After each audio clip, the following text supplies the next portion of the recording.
নির্বাচন যত এগিয়ে আসছে ততই জল্পনা বাড়ছে, হুমকি হুঁশিয়ারি বাড়ছে, তোপ দাগাও বাড়ছে। আর এর মধ্যে আউশগ্রামের সৌমিত্র খাঁ, তার মুখে এবার সন্ত্রাসবাদী তোপ। তিনি কি বলছেন?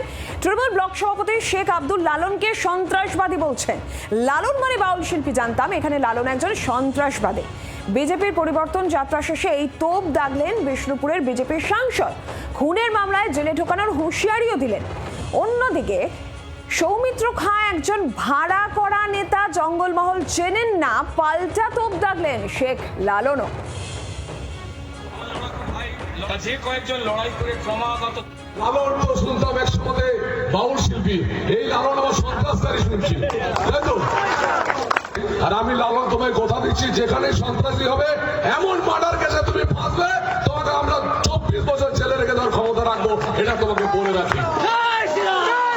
24টা বছর তোমার কোন পুলিশ বাবা আছে তোমাকে রাখতে পারে তোমার ঘরে, সেটা আমি দেখে নেবো। আর আমি তোমাকে দেখে নেবো কি হয় পশ্চিমবঙ্গ থেকে বিতাড়িত করতে হয়। ছাগলে কেনা বলে, পাগলে খেয়ে না খায়।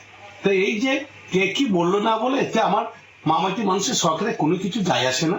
কারণ উনি তো এসেছেন এখানকে হায়ার করা নেতা, উনি তো জানেন না এখানে মোট বুথ কি আছে, ভোগলে কি অবস্থা আছে। কারণ আমাদের কর্মীরা এবং আমরা 365 দিন মানুষের কাজে থাকি, মানুষের সঙ্গে আমরা আছি, থাকবো। আর ওনারা বিশৃঙ্খলা ছড়ানোর চেষ্টা করবে, এই দিন আমাদের কিছু এসে যায় না। কারণ আমার ওনারা যত এরকম করবেন তত আমার তৃণমূলে ভোট বাড়বে, তত বিজেপির ভোট কমবে। বাংলার আওয়াজ, বাঙালির আবেগ, জি 24 ঘন্টা।